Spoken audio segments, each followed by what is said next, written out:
নমস্কার বন্ধুরা, কেমন আছো সবাই? আশা করছি ভালো আছো। আমার নাম বৃষ্টি and welcome back to my channel cook with বৃষ্টি। আজ আমি আমার খুব একটি পছন্দের রেসিপি বানাবো, যার নাম হচ্ছে শুটকি মাছ দিয়ে মিষ্টি কুমড়ো।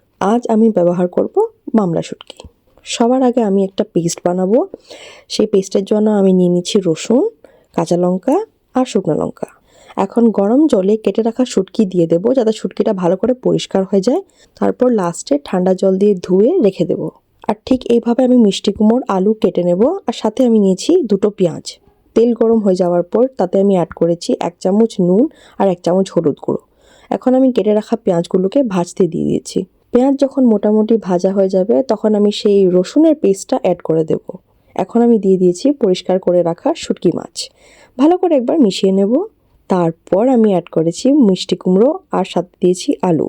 আলুটা কিন্তু একেবারেই অপশনাল, শুধু মিষ্টি কুমড়ো দিয়ে খেতে চাইলেও আপনারা খেতে পারবে।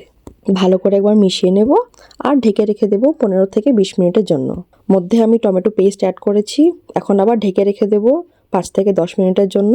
তারপর প্রয়োজন মতো জল দেব। যদি আপনারা বেশি শুকনো খেতে চান তাহলে জলটা কম দেবেন, আর যদি বেশি ঝোলঝোল খেতে চান তাহলে জলটা বেশি দেবেন। জল দেওয়ার পর আমি 10 মিনিট বয়েল করে নিয়েছি। লাস্টে কেটে রাখা ধনেপাতা আমি দিয়ে দিয়েছি, আর ধনেপাতা দিয়ে একবার মিশিয়ে নিয়েছি। ব্যাস, শুটকি মাছ দিয়ে মিষ্টি কুমড়ো রেসিপি একদম তৈরি খাবার জন্য। গরম গরম ভাতের সাথে খেতে খুবই ভালো লাগবে। আশা করছি আপনাদের রেসিপিটা ভালো লেগেছে। যদি রেসিপিটা ভালো লেগেছে প্লিজ লাইক দ্য ভিডিও। আর যদি আমার চ্যানেলে নতুন তাহলে please subscribe to my channel. Thank you.